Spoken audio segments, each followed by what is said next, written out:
All right, shalom, shalom. First and foremost, I want to give all praise, honor, and glory unto Yahweh, Bahashem, Yahushai, Bahashem, Rachak, Wadash. Double honors to the elder apostles, the elder bishops, the elders of Great Millstone rule very well, very beautifully. Double salutations be unto the Akim, out here pushing this gospel in truth and in sincerity to the best of their ability, given to them by Yahweh, Bahashem, Yahushai. Peace, blessings, and salutations be unto the elect scattered abroad. May the election of Yahweh, Bahashem, Yahushai, Lord willing, fall upon your houses. This is the brother Quanawath come back at you, Lord will, with edifying lesson through spirit and power of Yahweh, Bahashem, Yahushai, Bahashem, Rechakwadash, Lord will. It is edifying, Lord will. It is straight to the point.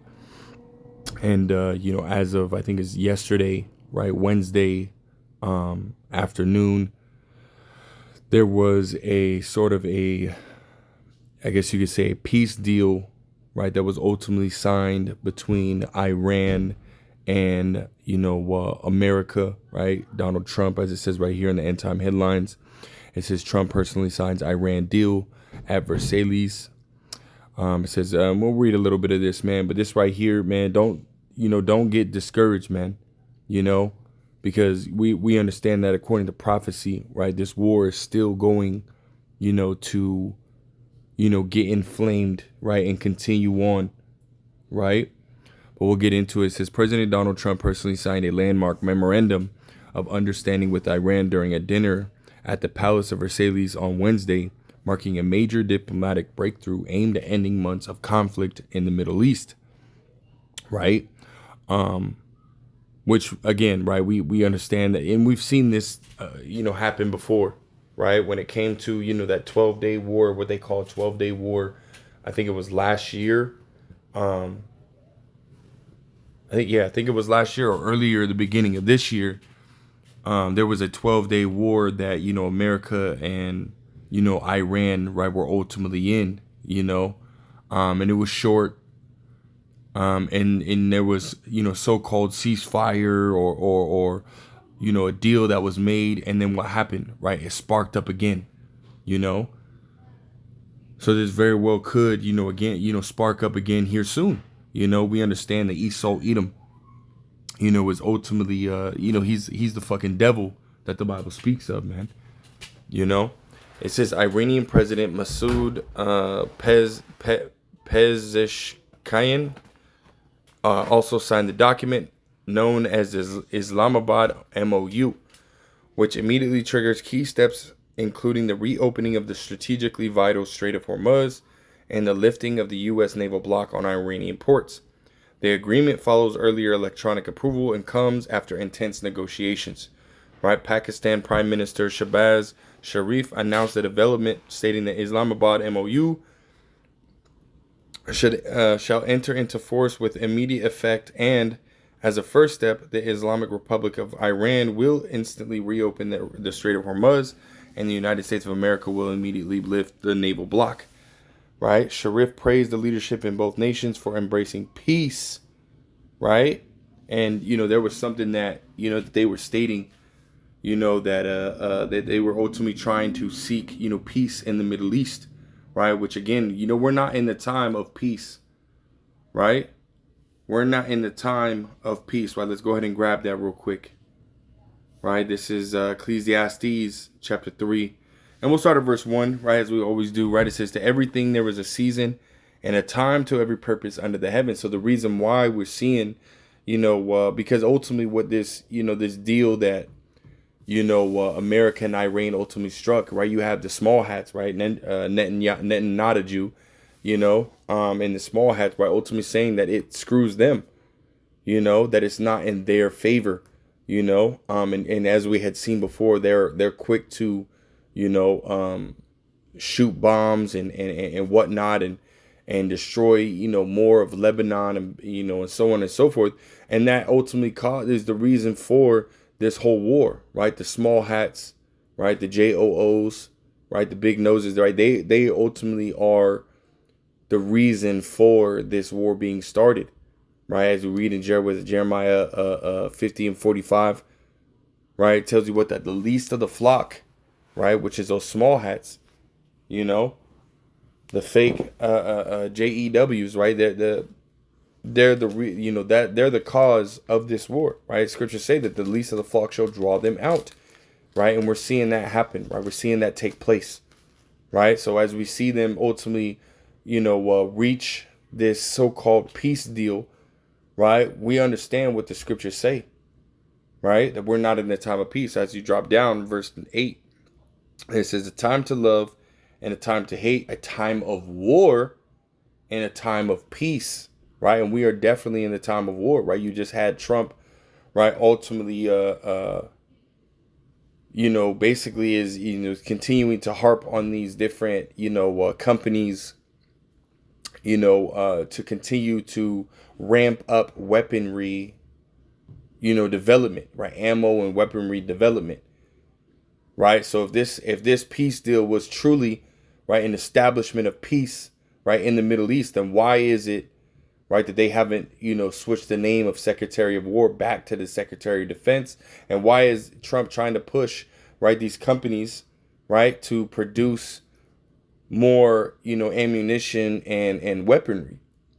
It's because we're still in the time of war. This whole so-called peace deal, right, does not, eliminate the time period that we're in or change the time period that, that we're in, right? Again, we are still in the time of war, right? And things are continuing to pop off. You still have Israel attacking Lebanon, right?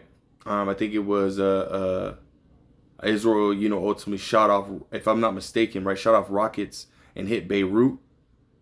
You still have the war between Ukraine and Russia still going on, right? You got Taiwan is shooting, missiles in the direction of China, right, in preparation, right, for an invasion, So there's a whole bunch that's ultimately happening and taking place as far as dealing with war and rumors of war, as we read in Matthew the 24th chapter, right, showing you that we're at the end, right? This whole so-called peace, deal that was made, that's not gonna last,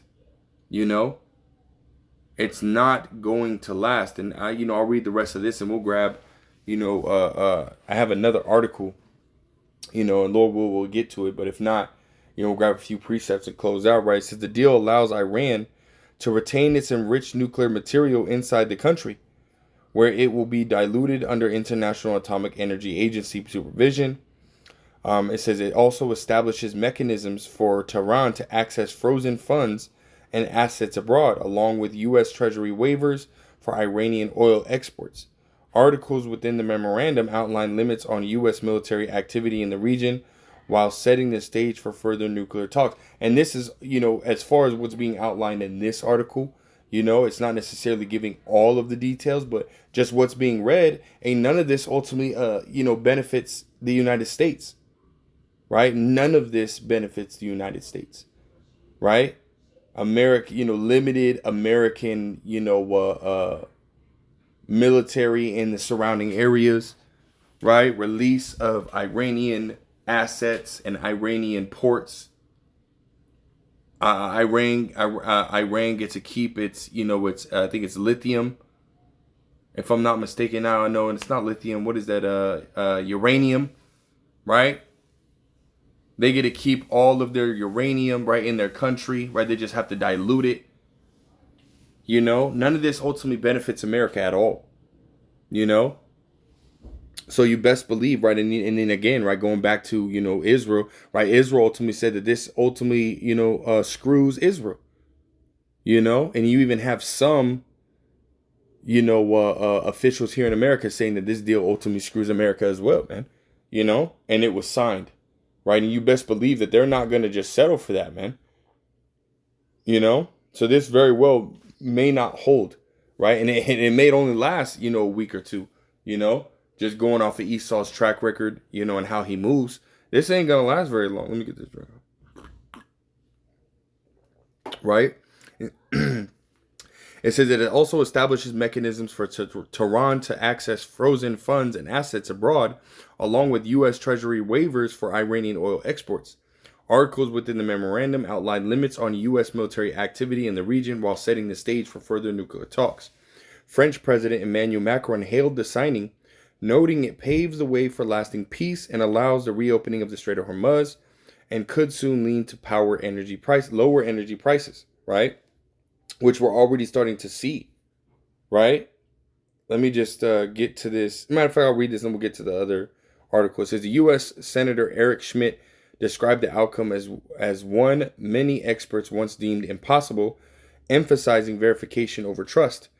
The president effectively knocked out their military capability, which we know is not true, right? We know that's not true. America and Israel against Iran. Iran was whooping America and Israel's ass, and we know that to be true, right?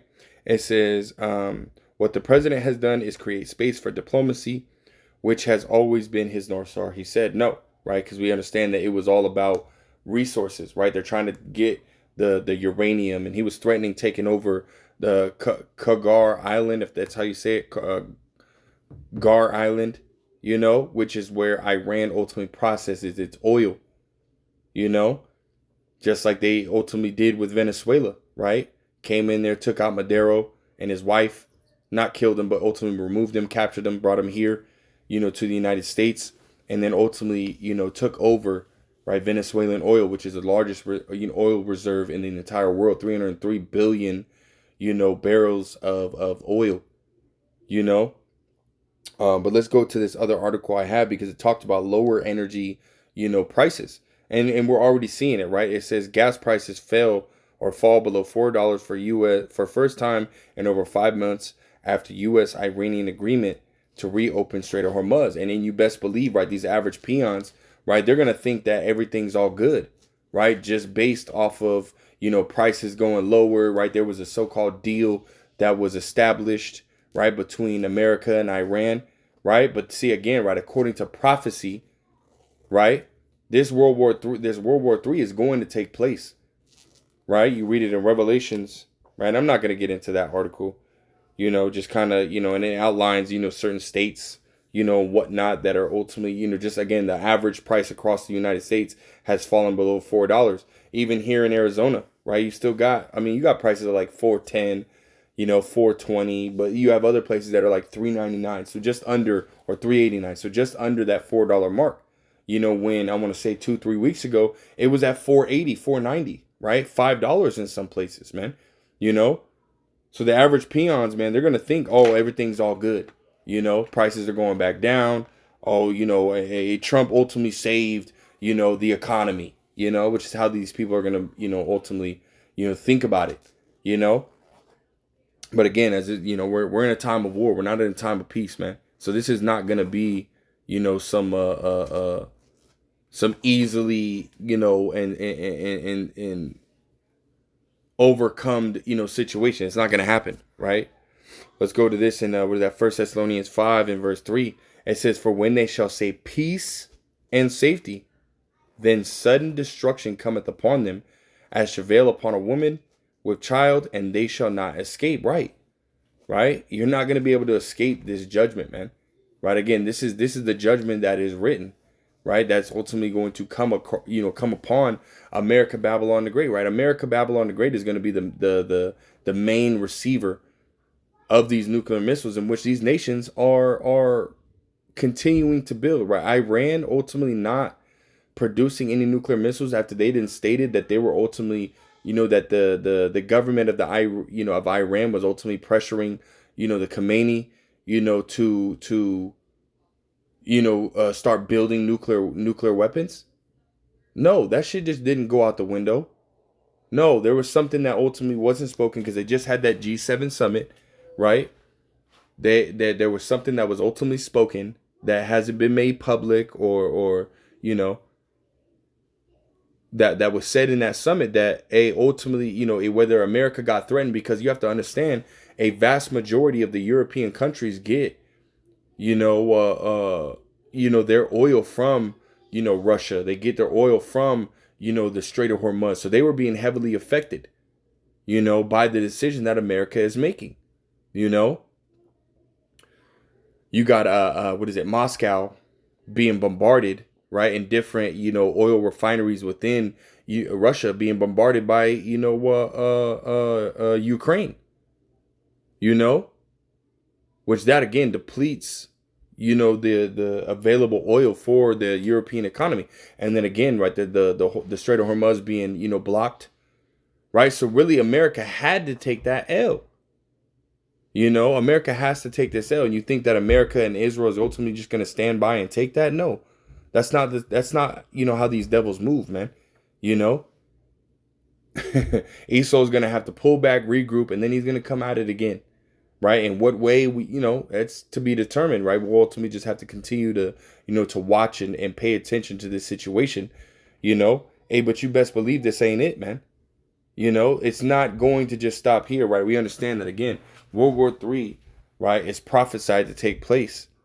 Right. Let's go into Revelations, that 11 and verse 14. Right.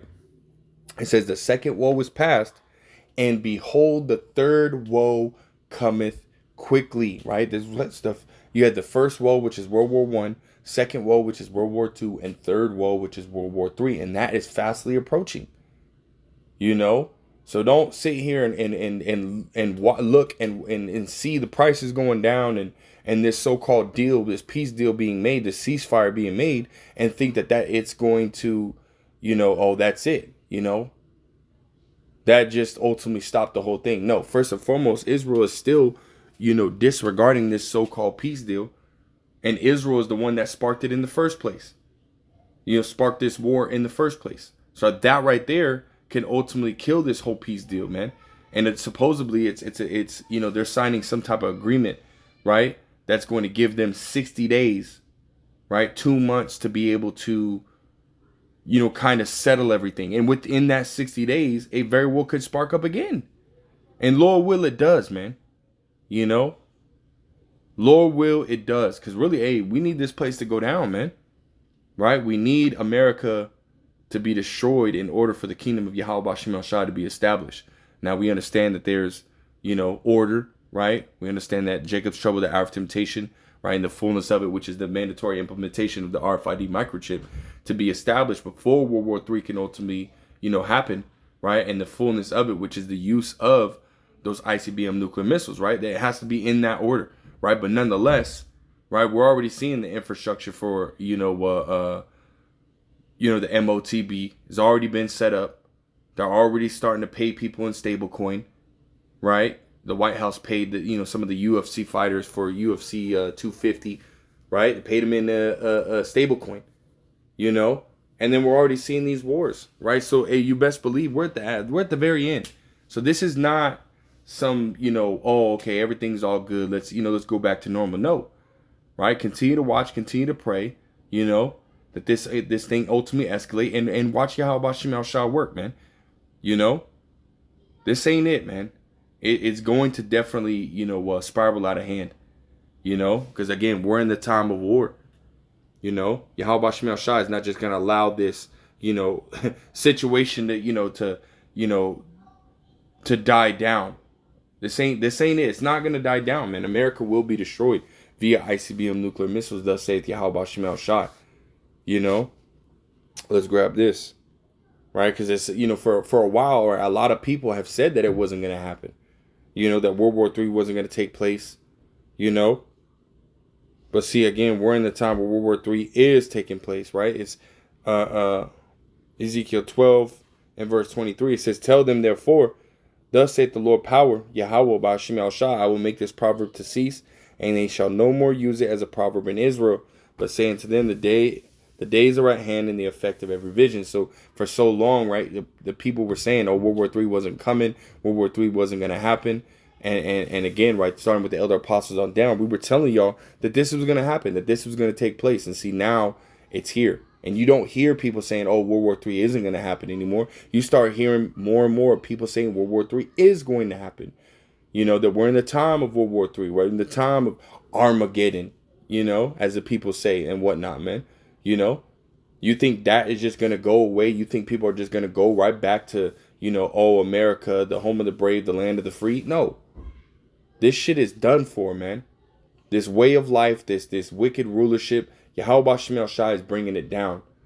So don't be discouraged, by this so-called deal or prices going down, Because that right there, as we just read in 1 Thessalonians 5:3, when they shall say peace and safety, right, as they're talking about, right, this deal, right, will pave a way for long peace, in the Middle East. No, that we're not in the time of peace, we're in the time of war. And it's only going to continue to get worse, man.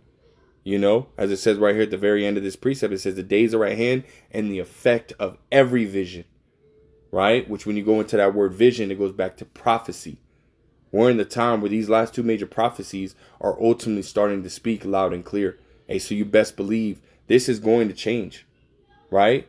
This deal, whether it be, Israel or America ultimately, fucking it up, right? We understand that this deal is going to be wiped off the table, man. Before that 60 days, can ultimately hit, before there can be some type of official peace deal that gets established between America and Iran, it will ultimately spiral out of hand and get worse, But I just wanted to ultimately speak on that, man. I'd seen that, and that's some, some bullshit in reality. But again, according to the scriptures, man, that has no effect on what's about to take place, So with that, Lord wills, that if I'm Lord will, straight to the point, I want to give all praise, honor, and glory to Yahweh, Bahashem, Yahweh Shai, Bahashem, Rachak Wadash, double honors to the elder apostles, the elder bishops, the elders of Great Millstone. Till next time, I say shalom.